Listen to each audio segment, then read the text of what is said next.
Yun, meron pa dito mga boss, oh. So, bali, kung mapapansin natin, yan, nakuha na yun dito. Nandyan banda yung tubo.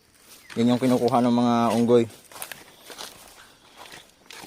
Bali, nagkalat na. Buti, nandito lang sa paligid. Yan, ito, meron pa dito. Yan. Tapos yan. Ito. Yun, meron pa doon.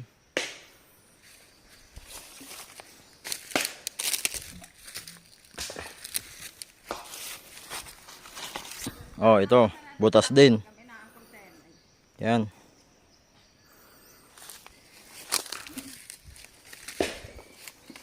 Grabe, namiminsala na talaga. Perwisyo na talaga itong mga unggoy dito. Ito.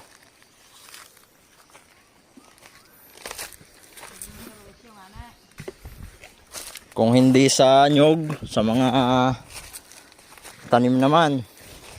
Tanim na kamote, balinghoy, ube.